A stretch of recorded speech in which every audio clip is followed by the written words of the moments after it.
Is Nickelback actually a good band and they've just been lumped in with a bunch of copycats? Oh, it's because Nickelback's music is bad. That's why I don't like them. And no, you're confused. It's not because Nickelback's music is bad. You have bad feelings because you associate them with an onslaught of terrible music that was inspired by, but never achieved, the sound that they created. I remember the exact moment that I realized Nickelback was not worth my time. And I promise you, I'm not the only one.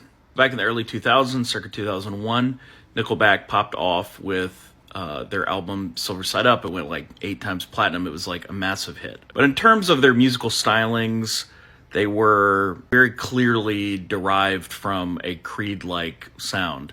Now, they may not have musically decided we want to sound like Creed, but audiences everywhere made that comparison, and I'm sure label executives were like, Creed was a big hit. This is another Creed. This is where we're going. And there were a bunch of like Creed knockoff bands at the time. Now, was Creed sort of a more fringe, less accessible sound than Nickelback? No, their 1999 album Human Clay is like in the same class of sales as Britney Spears' Baby One More Time. I mean, it was a massive hit. So they were huge, and Nickelback was really coming out of Canada in their wake 2 years later. So Nickelback has a massive hit album in 2001. Then they have another album come out in 2003, and people were like, this kind of just sounds like exactly the same. And I have brought the receipts.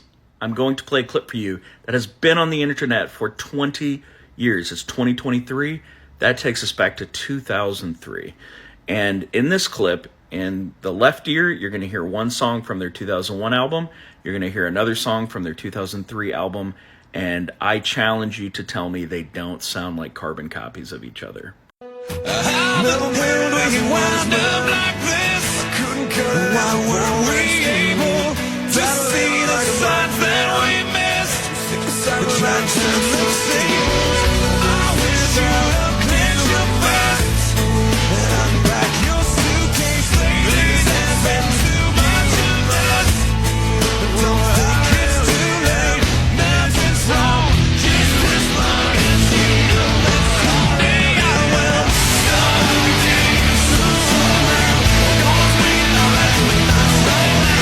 Clip went viral before YouTube. This was in the early days of Google. People were emailing this around. So yeah, everybody back then knew that Nickelback was a copy and paste rock band that was just vanilla enough for the most vanilla rock fans. If you love their music, go listen to them. Don't let me stop you. I would go listen to them live, but they were just another rock band that came out in the 2000s.